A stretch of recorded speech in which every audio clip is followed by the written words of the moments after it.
In today's video, we take a look at a woman who wants a 8-carat diamond ring in her engagement, and this man who did not pay for her date's food and left her with the bill. So I'm having a great date with this dude, and then he gets up and he leaves. Did he really just leave? I'm so shocked. Like, what the fuck? Y'all, I'm not even joking. He in the bathroom. He left. He dipped. He's gone. That is insane. He said, and he just walked away.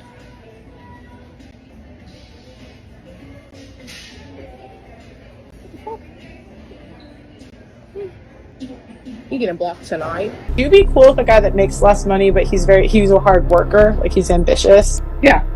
Let's say he just started his own business, but he makes $45,000 a year. Would you date him? You wouldn't be able to afford my engagement ring. I'm getting an 8-carat cushion cut vintage engagement ring. You make $45,000 a year, it would take you 4 years? No. 8 years to afford. Wait, how much? I don't know anything about rings. How much is that? About $200,000. Bro, you want a $200,000? Are you insane? But it's about so much more than that. It's about the fact that you can afford that, right? I go to yoga with this girl who's an 8-carat diamond engagement ring. Yeah. With a weed company and drives an Audi. So it's about more than just it's about the fact that you can afford that. Yeah, I just want to ask you one question. Can you afford such an expensive ring? Cause I guarantee you, a guy who can afford that type of ring is sure as hell not looking for the likes of you, or for women like her who wants a man to be traditional while they themselves have become the town bicycle. I've been going on dates for the past 2 weeks. When I say I'm not satisfied, this what the fuck I got to choose. When you take me on a date, you open up my fucking door. You open up the door. You pull out the chair if it's a chair, and you cut my fucking steak if it's a steak. I'm always gonna order a steak to see if you got some fucking home training, hoe. If you take a female on a date, she order a steak, you cut it. The fuck? They pre-cut it, then you cut it. Be a gentleman. Be the gentleman. You trying to gently touch on this ass? Do the work. Do the work. We going on multiple dates. You want some ass from me? We going on multiple dates. We putting in effort. Bitch, we doing what we gotta do to get some ass. Fuck on. I have been having a lot of hate on this app lately due to certain choices I have made. Choices meaning I have made the spicy side. Yes, that's all the videos I'm making right now because I'm excited about it. However, I'm just going to say one thing. Is it worse for me to be going out and clubbing and picking up random men and, you know, doing the deed? Or what if I am at home on Saturday night and making money from talking to men and selling beautiful photos of myself? Honestly, I would rather do the second. So, judge me all you want, but I don't really care. Have a good night. She belongs to the streets.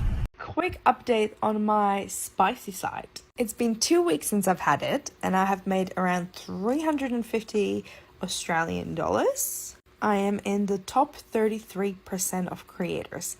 Now, if you think about it, all the girls that are like in top 1%, if I'm up in the most earning 33%, that's pretty scary. That means that there's, 67% of people who make less than $350 a week, a fortnight. So $150 a week on OnlyFans. Makes you sound like the people who are talking how much money they're making are a little bit full of shit.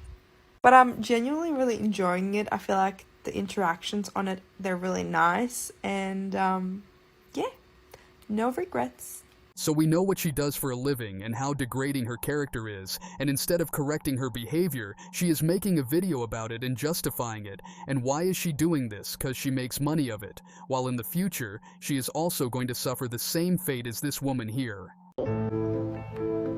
17 and a half years married, 4 kids. I begged this man, please I've never been out of the U.S. Can we please go out of the U.S.? I want to experience something new. Can we travel? Can we do something? No. I get a text from him 5 minutes ago. What does it say? Hey, I need your permission. It's in the planning, but me and Aaron, his fiance, are taking her kids and he wants to take Kylie to Mexico for spring break.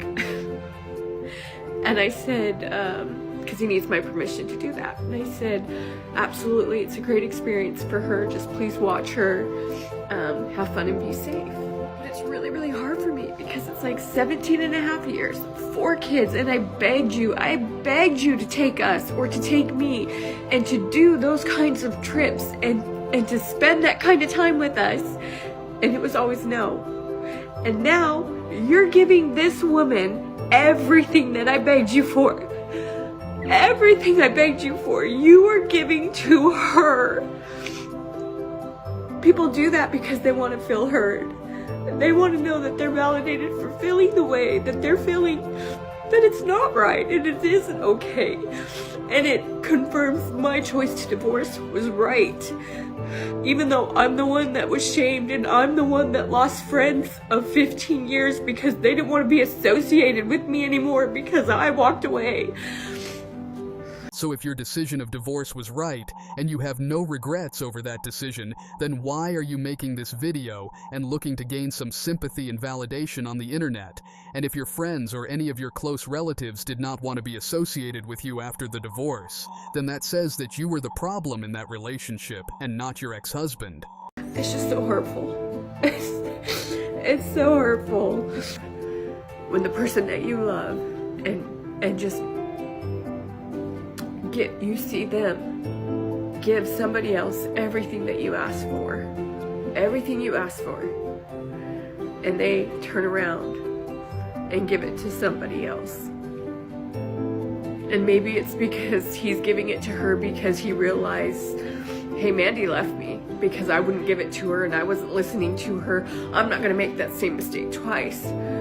But it still doesn't change the fact you're giving her everything I asked you for.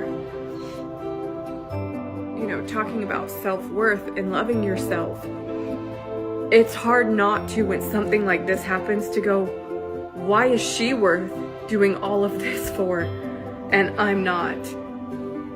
And why? And I know I shouldn't think that, but you can't help but think that. And then on the other hand, you're like, and why can't I find somebody who wants to give me those things and wants to love me and let me love them too in the same? Like, I'm not just saying give that to me, but like mutual, like I want to give you everything that you want and I want you to help me get the things that I want. But it just feels so unfair, and life isn't fair. And you know, it's a hard pill to swallow, but it is what it is. You're a pretty person, you just win. And when you're a pretty girl, you get a lot of benefits. And so people feel like when you're pretty, you've already hit the lottery. So you can't be mean, you can't be rude, you can't have an opinion, you can't talk your shit because you're already pretty. Yeah. You know what I'm saying? So like now that I'm starting to get smaller and fit like a more conventionally attractiveness or whatever the fuck people want to say, now that people think I'm prettier, like now everything I say is so serious. Anytime I say something, it's like, I remember one time I posted an Instagram story and I was like, you know, I don't know how you guys like live when I'm alive because like it's unfair. And somebody was like, you don't have to tear girls down to bring yourself up. Like, oh, when I was 130 pounds ago, it was funny. It was like, hell yeah, but you know, I'm gonna put this in my story. Like, and it's like seeing now, because when you're fat, you go through a lot of mental struggles. You go through, oh my God, is this, like, they probably won't think I'm attractive because I'm fat. They probably won't think I'm this because I'm fat. And to be honest with you and be completely transparent, that is true. That is true. Like, if you ever thought, like, if this is happening because I am fat, you're probably 99.9%, like, you're right.